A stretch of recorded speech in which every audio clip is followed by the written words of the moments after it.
Hey everybody, it's Ashley with Publish with Ashley, and I am here to talk to you about how to make money online.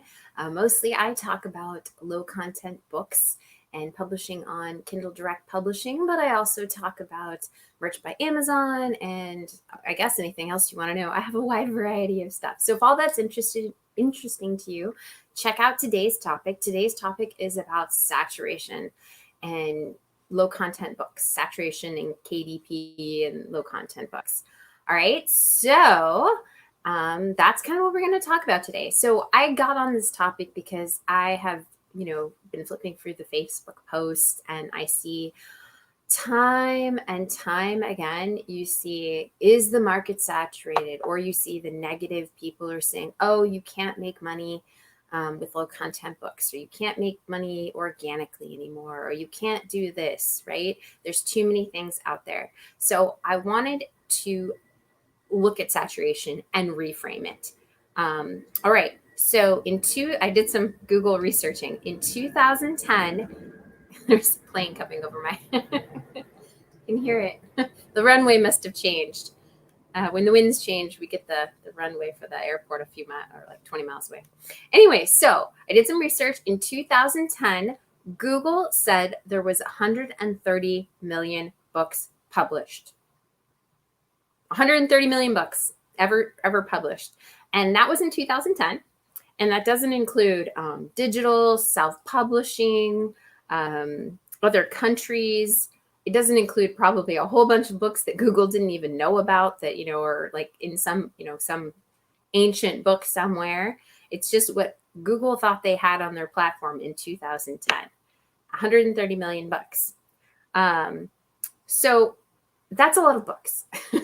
So yes, if you want to say that is low content books saturated, well, books are saturated, but yet what is the published? I didn't look. I should have looked up the numbers for how many books are sold per year, right? What is the number?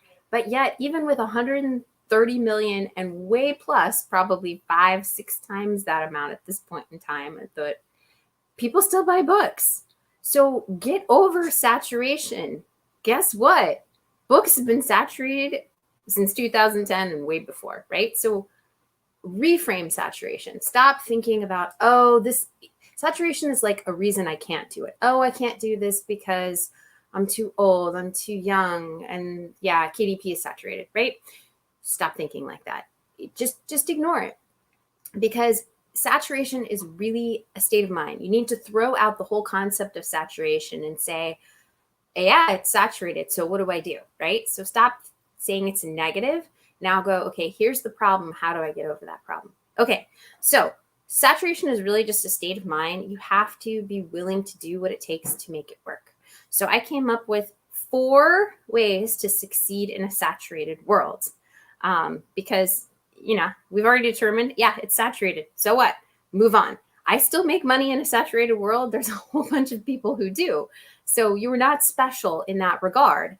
The only thing that is particularly special about me is that I have just overcome that hurdle. It's just one of the hurdles you have to overcome, just like learning how to publish a low content book, learning about margins and all the annoying things that when you're first starting out drive you absolutely crazy.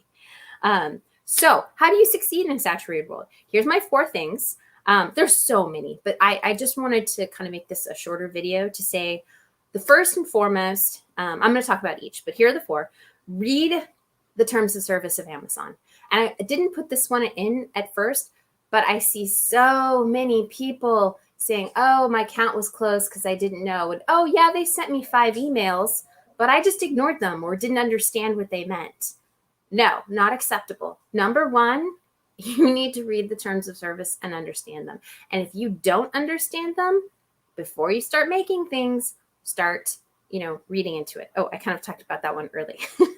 Because guess what? You are not going to succeed in low content books if you do things that are against the terms of service. Don't copy, I guess I'm getting on my horse early with that one. So let's go to the next one. I'll get on that again. 2, be willing to work. And there's a few things under that I'm going to talk about. Number 3, this is a business. And at some point in time, you are probably going to have to spend money if you want to truly succeed. And I'm not saying that you have to put in a ton of money up front, But at some point in time, when you want to accelerate and move your business, you're going to have to put in some money there's a lot of different reasons.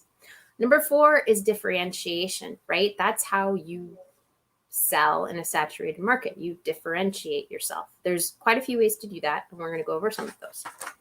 Okay. Let me click this. Okay, good. All right. So yeah, number 1, terms of service. Please, those of you who are out here, those who are new, read the terms of service. If you do not understand them, don't make books until you do. Start doing some Google research. Understand what a trademark is. Understand what copyright is. Don't just rely on people on the internet to ask questions on Facebook groups. Yes, that can be a data point, but actually look up the definitions. Like, look on Google and find reputable sites like, the U.S. Patent Office, or similar things in other countries.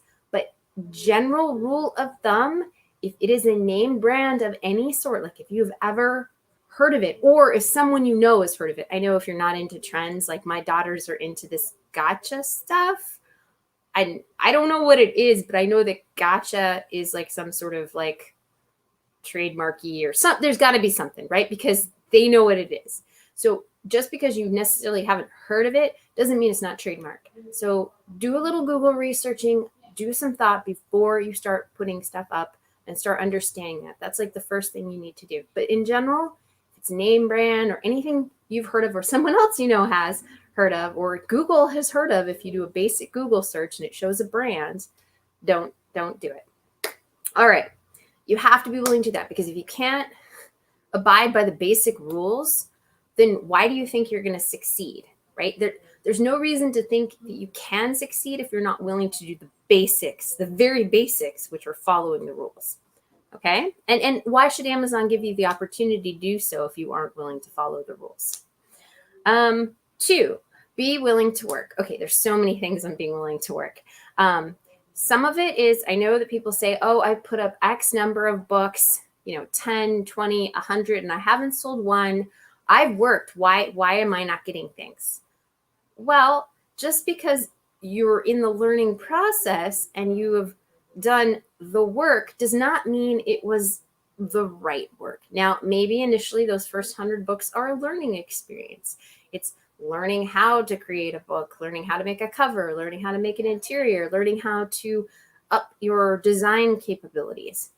But just because you have put in the work, like 100 books, does not mean that Amazon or any customer is just guaranteed to offer you something. It's kind of like saying, I'm learning to be a, brain surgeon, and I've spent a year at school. They should let me, operate on brains. I don't know about you, but I'm not willing to let people do that. And I realize that brain surgery is different than low content books, but it is parting with your money, right? People want to part with their money with something they want. Okay. So just because you've put in the work, it may not necessarily, you have a different starting point than everybody else.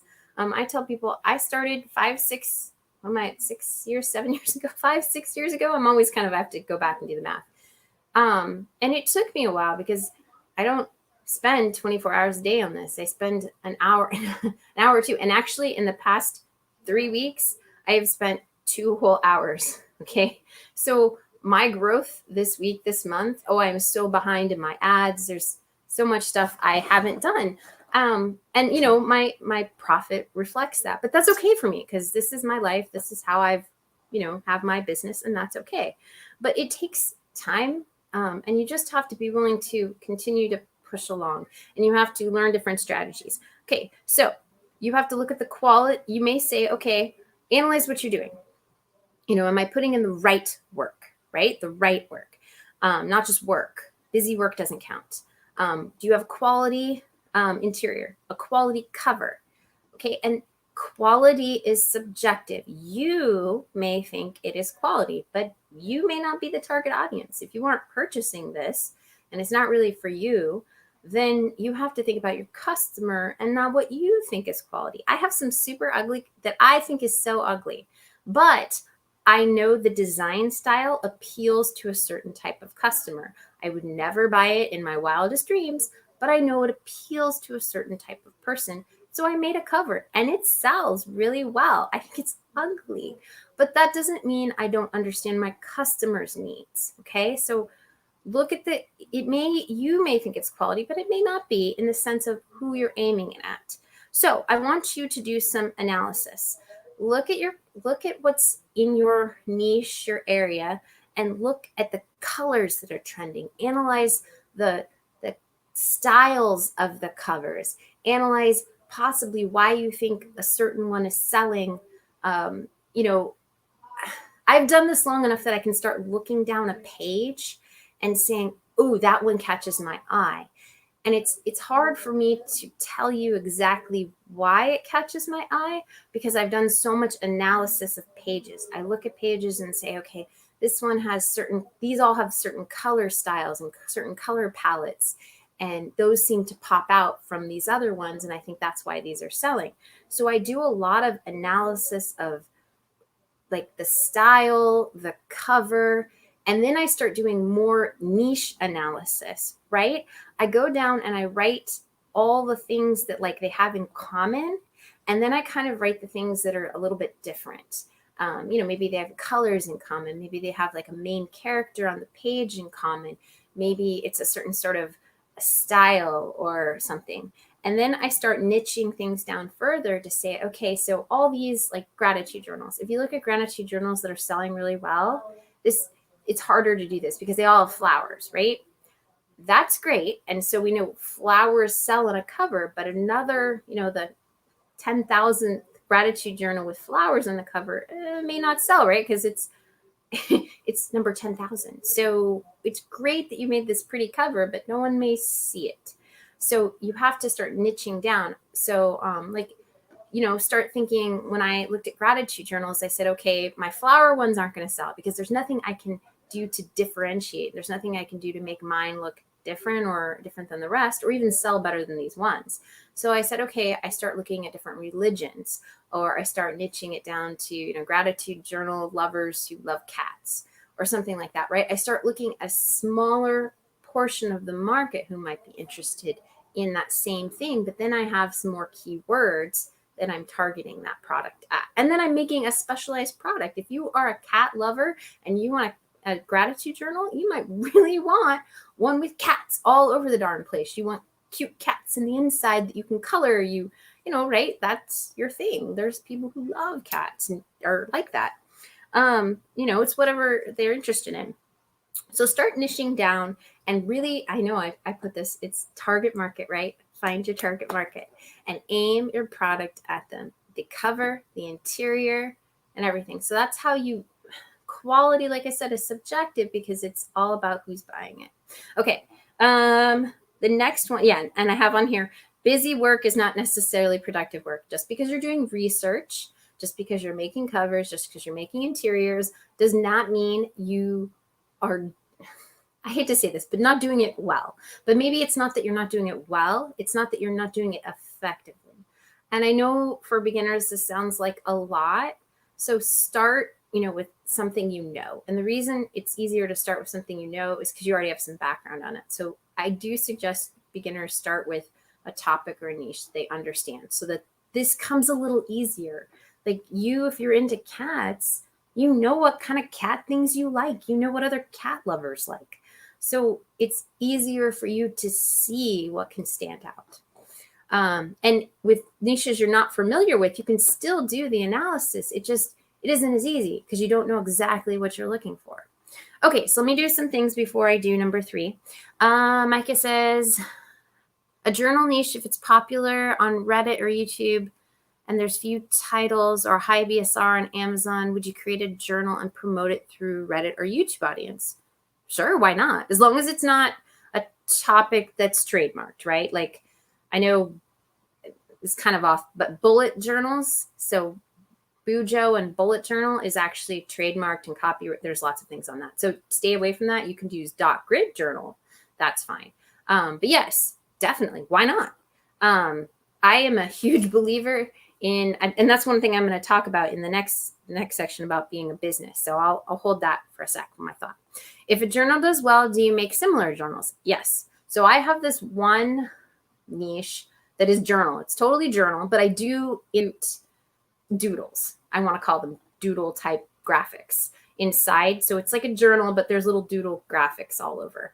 And yes, I make, oh gal, I try and put at least 3 or 4 new ones out every few quarters, because the new ones, not all of them will pick up. I did a set of 4 the other about 2 months ago, and one of them really, really picked up really well. 2 of the other 3 are okay. I've sold like 5 of them, 10 of them total, but one I've been making $100 to $150 a month on the past 2 months. So yeah, I do that. But like I said, I tailor it to my niche, right? I put cute little doodles inside, and I do different little things. So that does make it targeted at my niche in a way that differentiates myself from everybody else. Let's see. Let's see. Can you suggest we should go for price per click campaigns for seasonal low content books? If yes, what should be the strategy? Okay, let's talk about that one in a little bit with marketing. Hey, Mike. Yes, I can understand that, Paula, with your sales being low and feeling unmotivated. A solution for that might be doing something that you would want, doing something that you might like actually give as a gift or for somebody, because you're going to put a lot more thought and effort into it, and it will be enjoyable for you. And then, your sales will take off. It's hard when your sales aren't great. Like I said, I've been doing this for a long time, like 5-6 years. And my first year, 2 years, I probably was doing it all wrong. And I'm totally willing to admit that. I made maybe $2,000 in 2 years. So I am a success story that's not an instant success story. And I was very unmotivated in the fact it made me sad that my work wasn't being recognized, but yet I knew it could work and I was determined to make it work. And so every unmotivated thought I had, I tried to turn it into something positive. I started making gifts for people. And those actually did well. I've done decently well with a lot of my gifts. And so I've found that if I put my heart and soul into it, not everything sells, but I seem to do better with those things that are my love pet projects. And then my love pet projects turn into different ways to market it. Like just giving it to somebody. I've had sales based off of giving it to someone, and then they're like, oh, I want one for a friend. Where is it on Amazon? So that's kind of nice. If you get $200 this year, you'll be ecstatic. I remember those days. I remember getting $200 in a month, and I cried. I think I cried. My husband thought I was crazy, but I was so proud of myself because I had struggled for so long, and I finally had made $200 in 1 month. So it was really, I don't know. It proved that it was possible, right? Do you adjust or edit poor selling journals, or do you just leave them and promote them more? I do if I think they have potential. Okay, so if they have potential, and that's so hard, right? Because my potential is based upon experience, and if you're new, that's hard. So maybe yes, I do if I think they have potential. I try changing the keywords. I try doing maybe some different promotion. I try and brainstorm different target markets it might be interested in. I try to think of it in a new way. I don't often redo a cover. I just usually make a new book with a new cover.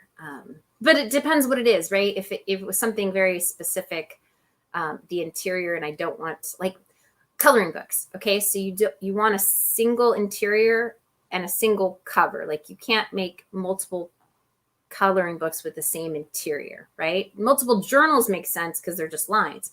But a coloring book, you can change the cover. So I had a coloring book that I thought would do well, but when I got the cover up there, I wasn't really happy with it. So I put it up there because I wanted to get the product out, but it didn't do well. And so I took that, I redid the cover. I kind of thought about it for a while, right?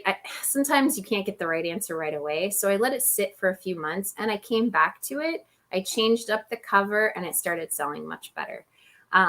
Because sometimes I get stuck. Like I spent so much time on this interior and the cover just wasn't, I made one, but it didn't speak to me. So sometimes, yeah, I'll go back. And advertising, sometimes I just let it die. There's losers, and sometimes you don't know why they're a loser. You thought they were awesome, but sometimes they're just losers. So sometimes I just give up. So if you're new, maybe start with changing the keywords up.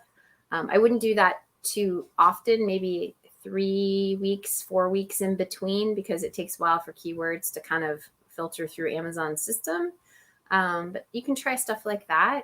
I've definitely gone back and added, especially books that were selling okay. I've gone back and revamped my keywords, because even as you continue along in your journey, you'll know more. And so I go back, books a year ago and do that. I don't do that all the time though. I do that for, ones I think that have potential.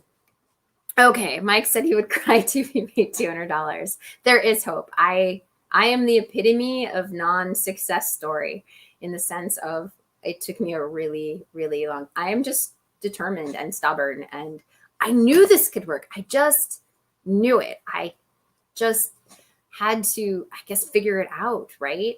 And that's hard. It's hard to be a stubborn person, in that sense. I changed notebook cover. It takes so long for it to upload to my books. Yes. Yeah. So anything you're going to change takes a while. And then, it just takes a while. But that's okay, right? I mean, this isn't a short-term thing. It's it's a long-term business. Okay, so number 3. This was 3.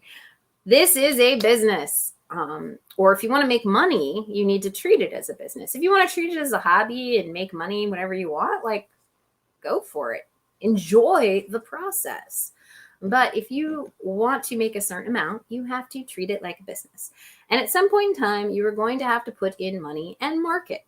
Now, putting in money does not mean you need to put in $1 million in ads or anything crazy. It doesn't even mean you need to put in money at the beginning when you don't exactly know what you're doing. It's more as you gain knowledge and as you start selling, you can put in money for AMS ads. You can definitely do AMS ads. Or maybe you want to start with, if you're really good at Facebook, maybe start a Facebook page, maybe start a Facebook group. Those are things that you can do for free. It's been interesting. So, I've been doing YouTube for about a year and my Facebook group for a little less than that, or maybe YouTube's a year and a few months. But anyway, it's been interesting going through this process. My goal necessarily with this YouTube channel is to help people. It's kind of fun to get subscribers, but a lot of it was I was terrified to go on camera. I'll admit it. It was to try and get over some of my fears and learn how YouTube works, how a Facebook group works, how to make this a success. And through my successes and failures, I've kind of learned the process. Is that the fastest way to do it? No. But I'm kind of a learn by doer sort of person. I can be told all sorts of things. And I sort of follow those guidelines, but I kind of have to do it to understand it. I don't want to say I'm a slow learner, but I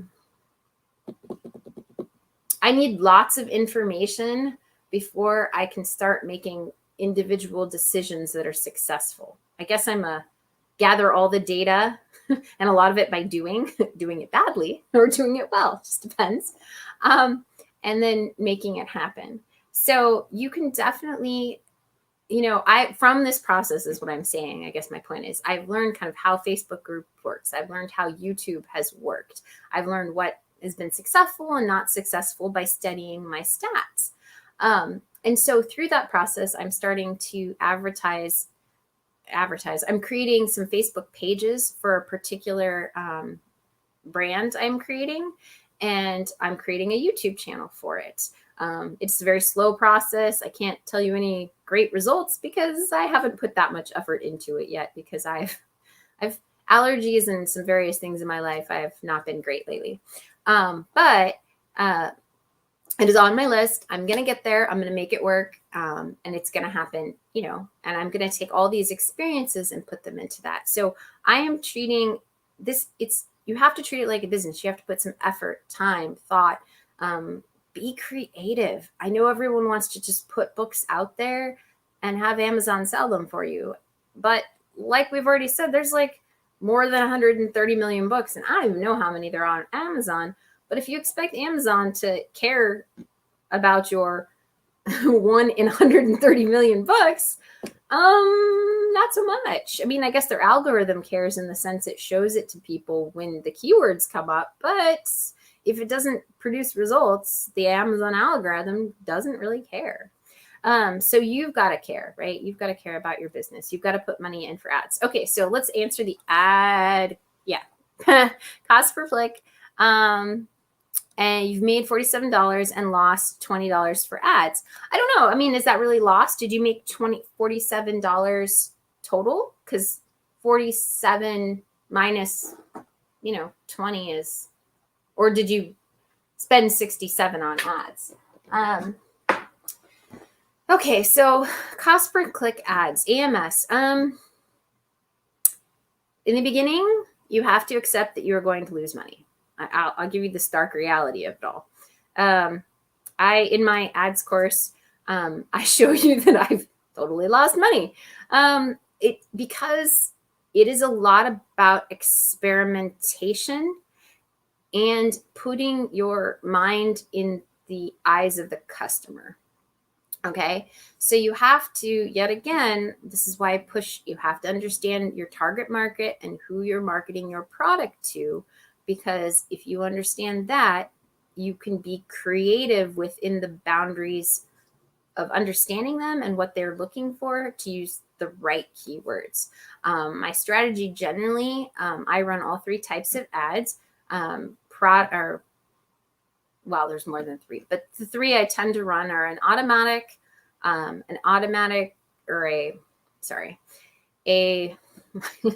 brain is tired apparently. Automatic and then manual. There we are. Got the word. And then the 2 types of manual ads. So I run the automatic and the 2 type of manual ads being product and then keywords. Manual ads or in automatic ads, I set at 10 to 15 cents to start, and I start moving them up. And I'll be honest, some of them work and some don't. But I also target my products fairly niche down. I don't just have gratitude journal, right? That's a non-starter. It's like gratitude journal for women in, who love cats, right? It's like 3 tiers down. So my keywords are going to be a little more targeted. Yes, there are less people looking, but I get sales. So that's good. And my cost per click tends to stay low, that 10 to 15 cent mark. Am I going to sell 1 million of them? No, but I'm not honestly expecting with, gratitude journal for women cat lovers to have a huge audience. So if it sells 5, 6 a month, I'm happy because that's kind of all I expected. So there's some expectation in that, right? In as far as what you're aiming at and your price that you're willing to pay, right? So on something like that, I do 10 to 15 cents in the automatic ad, and the same thing goes for the manual ads. I will pick, cat products to, as far as for product manual ads, I'll pick like cat products to do my cat gratitude journal for cat lovers, right? I'll pick books. I will pick cat products like cat toys, things, anything like a cat lover would buy. Like if they're, especially obscure things, like if there's some weird, obscure, hot selling cat toy that people pay way too much for, that's probably a great thing to advertise against, because crazy people who spend lots of money on a weird cat toy are more likely to buy your book. So I do a lot of research into what products, what ideas. It's that whole target market thing again in making my product ads. The same goes on the manual keyword ad. I use all those words. I use KDP Rocket, or was it KDP Rocket, or is it Yeah, I think it's Katie. What is it called now? Is it Book Rocket? Rocket Book? I can't remember. They keep changing their name. I use that. I use Book Bolts to get a lot of ideas for manual ads. And then the automatic. I experiment. I know no one likes to hear that, but I do. I focus on smaller niches, and I use small bids, and I experiment. And that's one of my secrets. I think of trending topics. It's why ads take me a long time. And I probably have about 100 running right now, but mine are really focused, really targeted, and my ACoS tends to be around 12%. But yes, I'm very analytical when it comes to ad. Ads are about experimentation. And in the beginning, you have to accept that learning how to do that is going to cost you some money. So think of that as maybe an ads course. Say I'm going to spend, $100 to learn how ads work, but be very analytical, very methodical in, your ads so that you can learn what does work and what doesn't work. And I hate to say this, but what works one time may not work the next time. Sorry, because Amazon's algorithm changes, customers' taste change. There's so many reasons. Okay. Profit $27. Okay, so you've still made a profit. Good. I know that's not encouraging, but it's better than a lot of people. Some people I've seen have spent $200 in ads and made $100 on their books. So they're negative 100. So you're actually doing better than quite a few people. Is it worth it to lose some money at first to get some reviews and push the book? Yes, if you think the book has a high potential of ranking. Like I said, a lot of my books, I tend to focus on maybe smaller niche markets. So I don't actually believe that they have a huge potential. The thing I'm working with now, the books I'm working with now, I know that it's a weird and kind of out of the box idea. There's products similar to what I'm doing so that I understand my target market. And so I know that they would love this weird thing I've created, but I need to inform them. So that's why I'm doing the Facebook page and the YouTube channel to try and create buzz. And then I have to say that my target ads, I have a male one and a gender neutral one. My ones focused at the females have been working better. I don't think that's particularly shocking, actually, because I don't know. With the thing I'm working with, that makes sense to me. But it's very fascinating to see that the gender neutral one has spent $2 and I don't have any clicks. And the female focused one, right? It's niched down again. I've spent like 67 cents and have had 5 sales. So, that yet again, I think sometimes niching down is kind of the answer. Yes, Mike, a whole matrix of related products. Yes, I love to advertise against products my target market would be interested in, because most booksellers do not do this. They do not advertise. They advertise against other book products, but I will advertise against anything that my target market might be interested in. I especially like to target the weird high cost items because nobody's really advertising against those weird high cost items. So my clicks tend to be my costs tend to be very low. And honestly, my conversion, I'm surprised sometimes about my conversion. My conversion rate is decently high because people don't bother to click on it unless they're really interested in it. And then it often goes to a sale. So I think outside the box. If you know anything about advertising or have ever studied advertising, advertising is all about being creative, all about thinking, understanding people, and then understanding how they think, and then creating something interesting and that their mind catches on. That's like all about what advertising is. So you've got to that's the hard part about advertising. It's analytical because you've got to follow your numbers, right?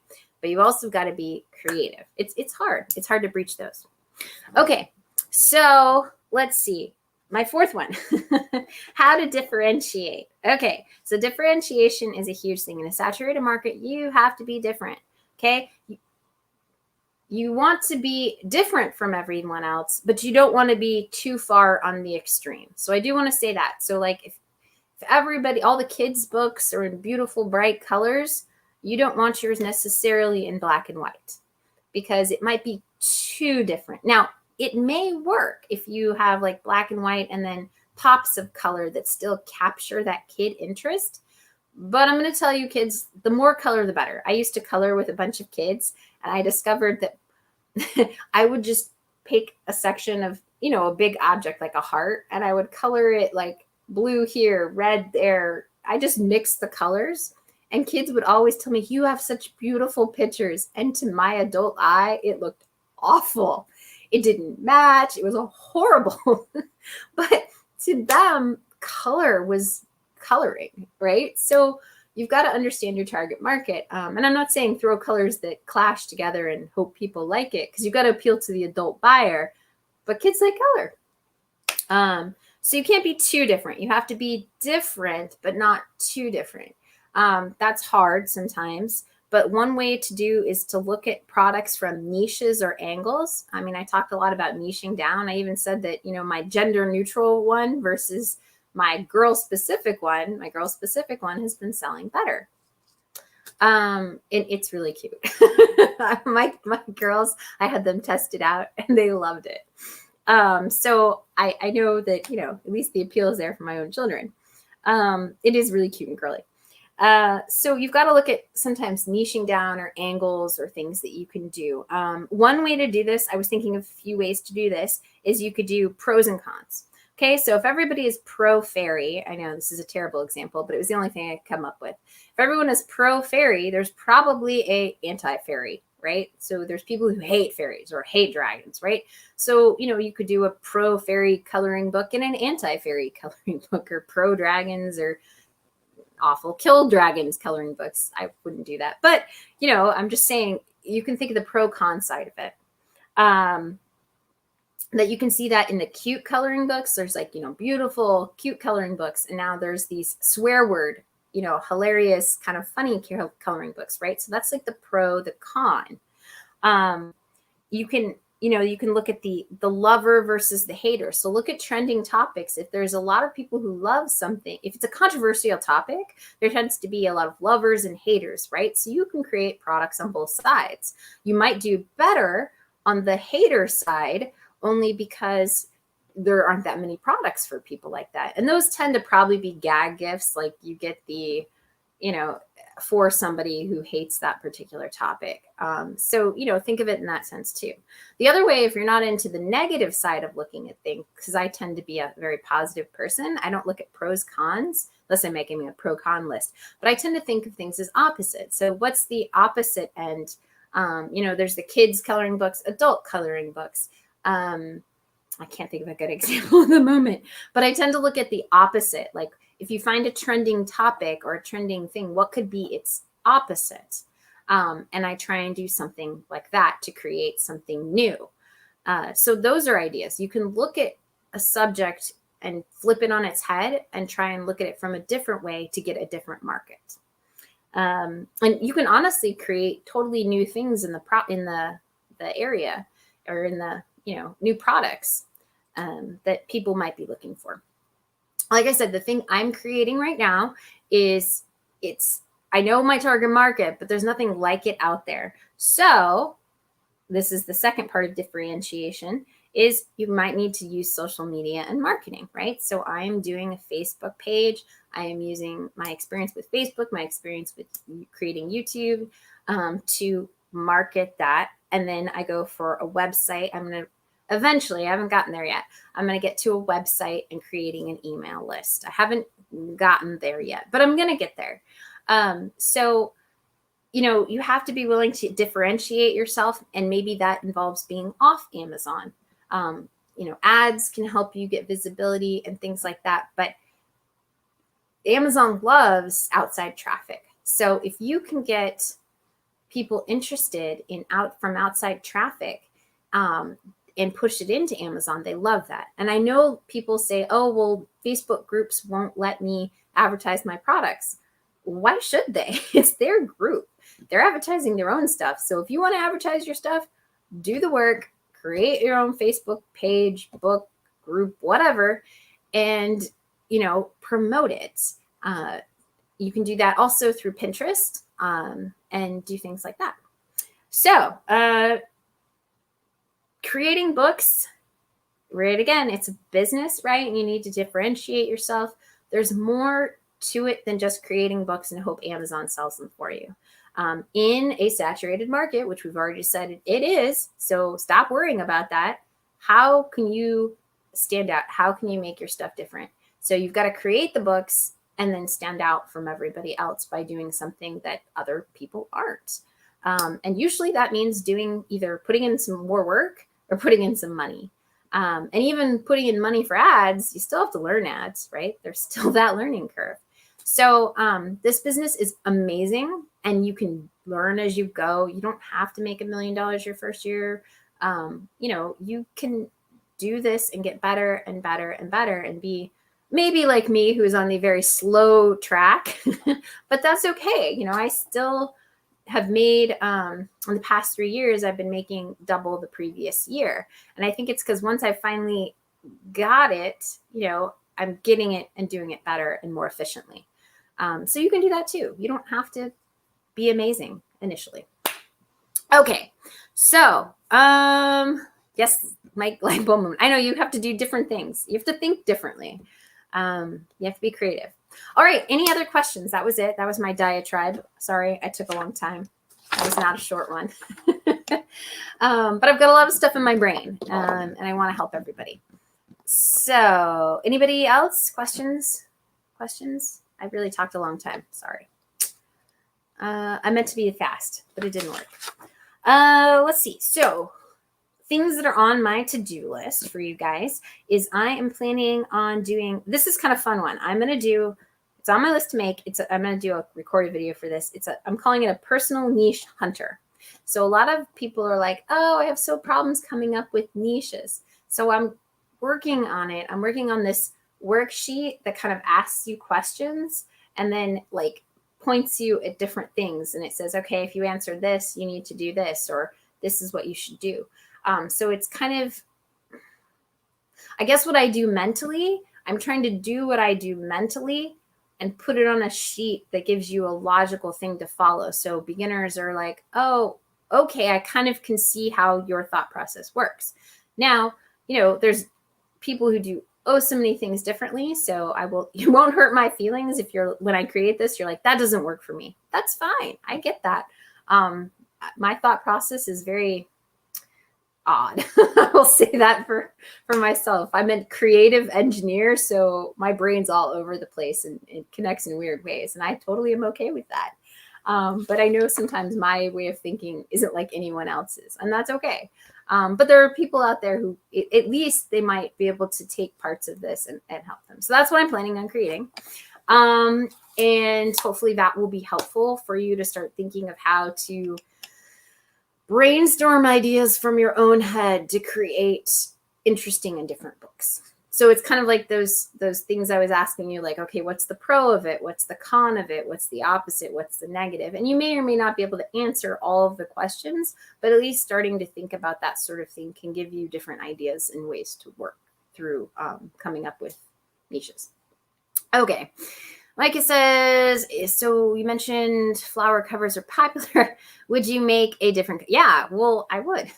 But it has to be, I want to say, if you're going to do something in a popular niche like that, it has to be keyword searchable. So that's why I gave you the example of cats. I am now combining gratitude journals, which is a large target market, with cats, which is a large target market. And then I'm niching it down again by saying for women. So yes, I would make a different cover, but I would also have the interior relate to that. I did a lot of planners this year that I focused on women empowerment and things like that, and they did really well. So, you know, I tried to take a planner, something like that, and then focus it down on a specific target. you know, women, and then women empowerment or motivation, things like that. You know, so you can combine things. You could do something like a gratitude journal plus a vision planner. I don't know exactly how that would work. I haven't thought about that, but those are two big niches that maybe you can mesh up in a way that would be interesting or unique. So a lot of things I tend to do tend to be taking big topics and squishing them together, or focusing on a very smaller sub niche, knowing that I'm only going to sell 5 to 10 of those a month. But that's okay because I'm really not competing against anybody and my ads are really cheap. A lot of things like that, I tend to spend like 10 to 30 cents a month. Yes, a whole month on things like that. But it continues, like I get one click off of it or one purchase off of it. But it continues to tell the Amazon algorithm that that small audience is interested in my product. And that's fine by me because I take a lot of stuff that I've already created and then, like, you know, mush it up to be a little bit different or add, you know, different graphics that don't take that long to do. But yeah, I spend a lot more time and thought into how I put things together, hopefully. When you say cats, do you make a journal about cats or is it just a cat cover? Well, okay, so let's talk about the gratitude journal with cats, right? For women. I would make it cute because girls like cute, pretty, you know, feminine colors. I would make it cute cats, maybe doodle cats because doodles are really big right now. And the colors that women like, right? And so I'd make it cute on the cover, right? It would literally say, you know, so it would say gratitude journal. And then the subtitle would be something like, for cat lovers with cat doodles inside or cat drawings. I don't know, something like that. And then in the interior, I would actually have, you know, little, like instead of flowers on the inside, I would have little doodle cats all over, or little, maybe a saying that, like at the very top about that a cat lover would say, like a quote, things like that. I often tend to be very graphic in nature. So I do graphics like cat little things, or I'll throw like a coloring page in there randomly and say, you know, have fun, color this cute cat, right? So things like that can really excite your audience because it's for them. It's a gratitude journal with cats and they love cats and they want to be grateful for things, right? So things like that. AMS. Yes, I've talked a lot about strategies on AMS already, but it's easier to do Amazon ads. I will say this, it's easier to do Amazon ads if you focus like I'm talking about. If you break down your niche into much smaller focused niche. You can aim for the big niches and you can advertise, but it's going to cost you a lot of money. Oh my gosh, what's his name? Totally went in. He's another YouTuber. Anyway, he was talking, I know I'll think of it in a minute. He was talking about you have to spend some money and for those, that's really great for bigger niches where there's a huge demand. And that definitely will work. It's just that that's not what I tend to target or focus on because I found that I do better in the smaller, more focused niches. I get organic sales. My ads tend to be very cheap. I get a great ACost. Is that the best method out there? I don't know, but it works for me. So that's what I do. Anything else? Hopefully that was helpful.